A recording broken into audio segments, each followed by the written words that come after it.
Alright guys, nandito tayo ngayon sa Rua de Conha, kung saan ito ay tourist spot dito sa Macau.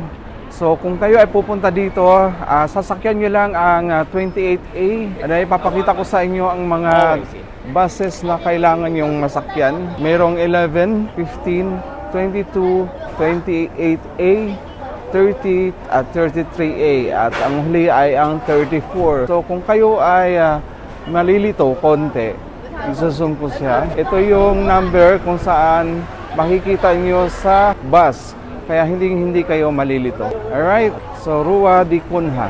So ayan, dumarating ang bus number 22, nauna na ang 28A. So tayo ngayon ay susubok kung ano man ang pwede nating gawin dito sa Rua de Conha. Siguro ang lahat dito ay makikita at mapapansin ninyo ay puro mga kainan. So lahat na delicacies ng Macau nandirito. Meron din, naglipa na din dito ang mga milk tea. So sa ngayon ay tatawid tayo. Pero sa tingin ko meron pa isang magandang pasyalan dito eh. So nakikita ninyo sa aking likuran. So meron sigurong mga mapupuntahan pa dyan. So susubukan nating ikutin itong Rua de Conha. Dahil ito ay tourist spot. So ipakita ko sa inyo kung ano yung pwedeng gawin dito sa Rua de Conha. So guys, i-flex ko lang kung saan street na tayo ngayon. So tayo ay nasa Rua Correa da Silva. So sa gilid niyan, sa gilid ay ang Rua de Conha.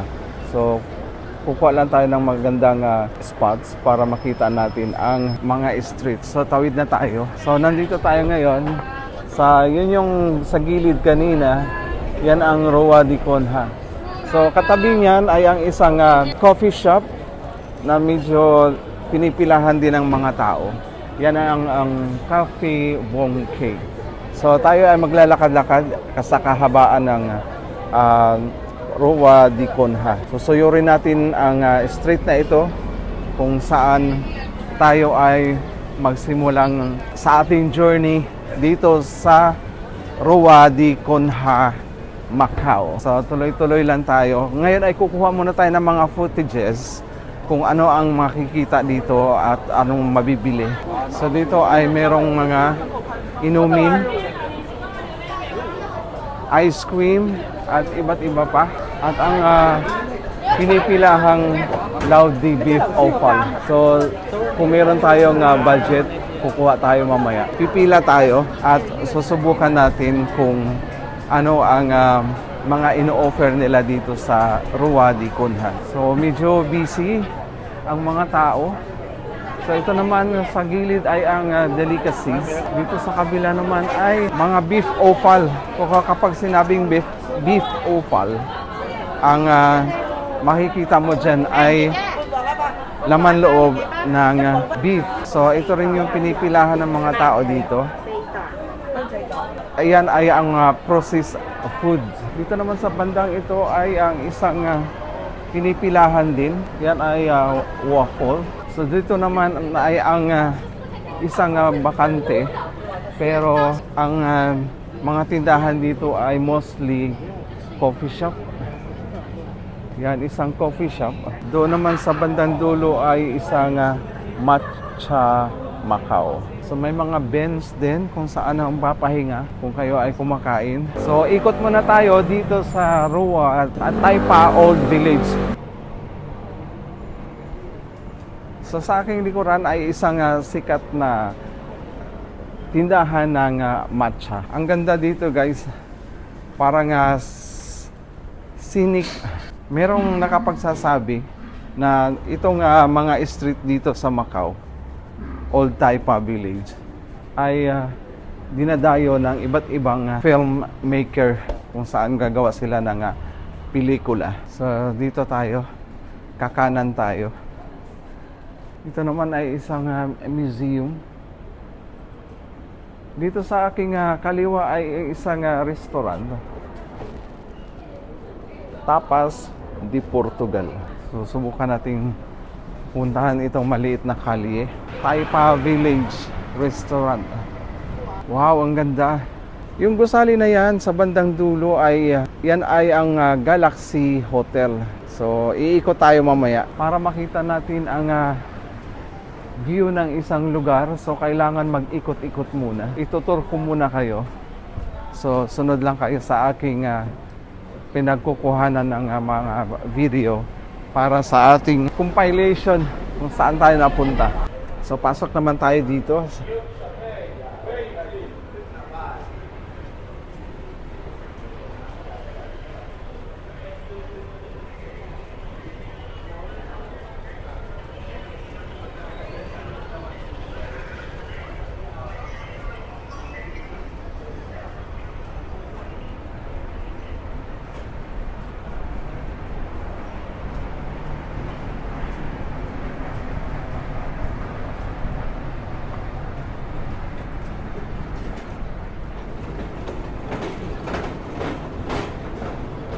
Hello, ni hao. Lihat ko yan. Pinto. Yo, ni ko kam pa dapan. Samsap sayhaw. Ka so say ho. Hawa. Siha. Ay, siya daw. Pre-taste na, oh, pre-taste. May mga pre-taste dito sa dati kong trabaho. Alright, guys. Since na nandito tayo sa Rua di Cunha, so bumili ako ng sikat dito na pagkain. Ito ay isang sikat na pagkain dito sa Macau. Paulit-ulit. Ang tawag dito ay chu papaw. Chu ay ibig sabihin ng chu, karne ng pork. So ganito ang itsura. Halos isang buong pork chop slice. So malaki yan. So ayan. Halos isang palad kalapad. Tapos merong butter yung bread. Tapos itatakip dyan. Magkabilaan yan syempre. So tikman natin.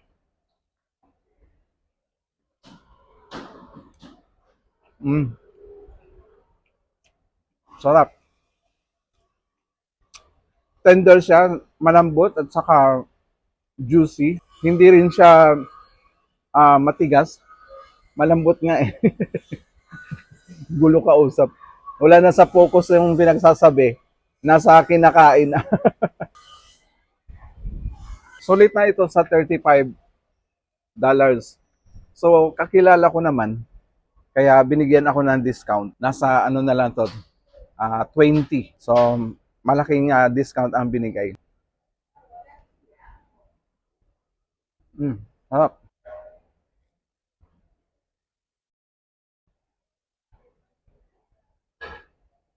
Panalo. Tapos bumili ako ng kape. Sarap.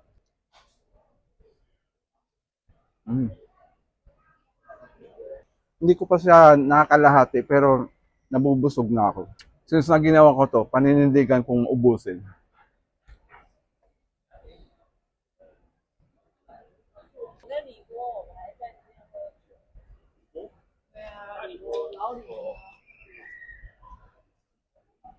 Sarap talaga. At ating kape. Black coffee yan. Walang sugar. May konti pa. Ang lasa nito guys, hindi maalat. Kasi ang Macau, controlled ang sweet at saka alat ang ginagawa. So, mga nag-inspection, mga nasa parang Department of Health sa atin. So, nag-iikot yung mga yan once a month or minsan twice a month. Mahirap ubusin. Laki talaga. Saka ang kapal niya. Malapad. Konti na lang.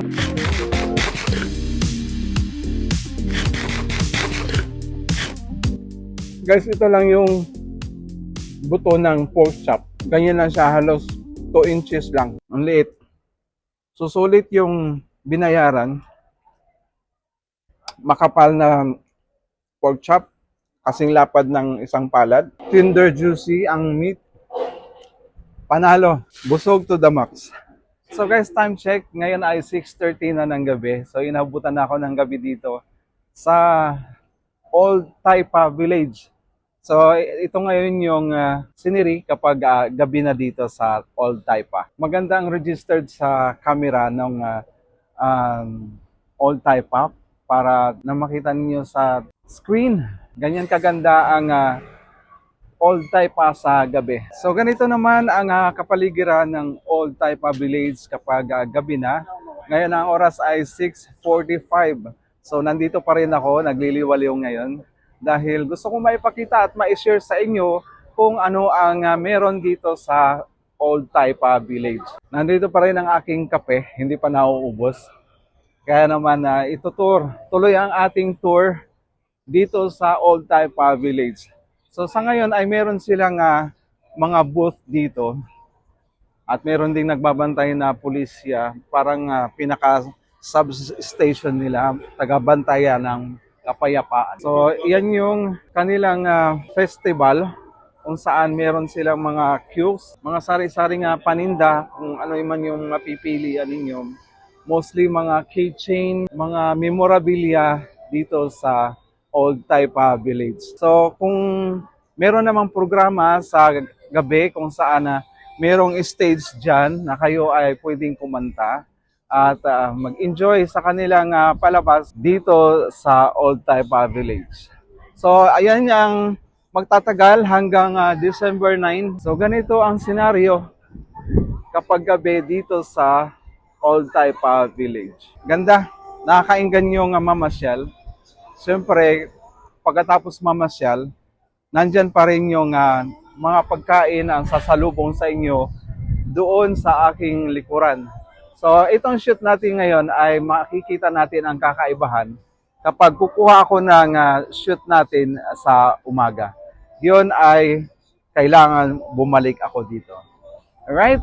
Dito sa aking likuran ay ang isang pasyalan kung saan maraming ang taong napupunta dito upang mamili at magsaya dahil ito ay ang Old Taipa tourist spot. Tara, pasukin natin ang Old Taipa Village sa ganitong oras ng gabi. Ngayon ay 7 o'clock na ng gabi. So try natin kung maganda ang register ating video sa gabi. So nariyan pa rin ang sumisikat na mga processed meat. So ito yung Koike na sikat sa mga pasalubong, mga cookies. So ito yung mga kainan dito sa Old Taipa. So may mga pork bun. Ayan ang mga pork bun. So may mga pasalubong na nakikita at ang mga tinitinda rito. So marami pa rin mga tao namimili. Meron nang pila dito.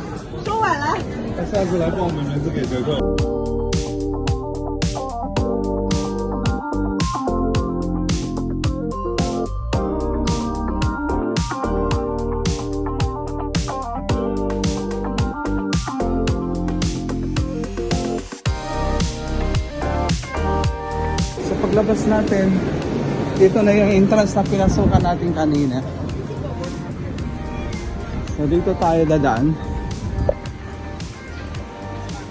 Balikan natin ang pinuntahan natin kagabi kung saan maipakita ko sa inyo ang shoot sa umaga at sa shoot sa gabi. So ito rin yung entrance ng Mercado da Taipa. Doon tayo nanggaling. So kagabi, nandito tayo sa kanto nitong Santiago shop. So yan yung makikita kung matandaan ninyo. Ito yung bake shop na bukas kagabi, ngayon sarado. Hindi ko alam kung anong oras sila magbubukas. So dito tayo kagabi, kumuha ng mga footages. So medyo marami-raming tao ngayon. So yan uli yung matcha Maiko at saka yung matcha Macau. Hello, Pangyaw!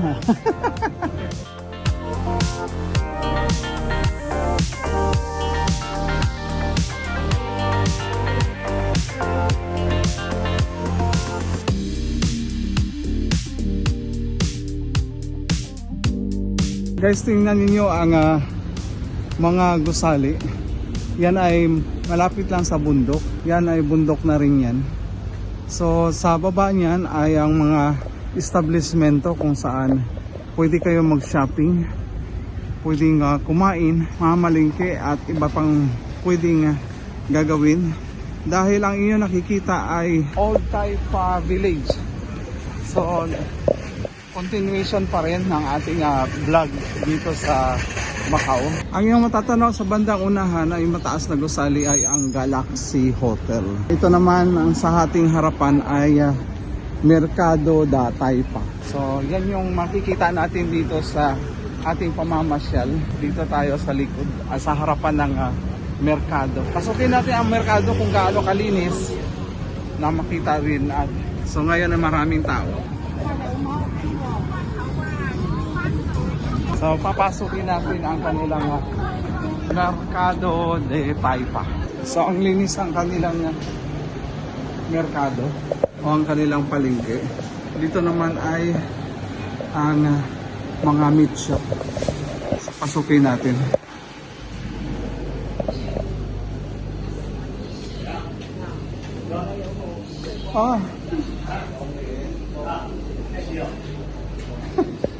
Kay China.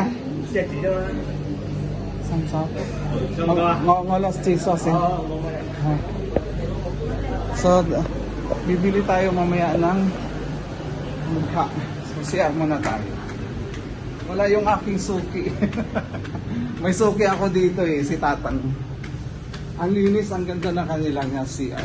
So sa ating pag-iikot dito sa Old Taipa Village, so nakikita ninyo kung gaano ka-improve ang mga sa tindahan dito sa Old Taipa Village.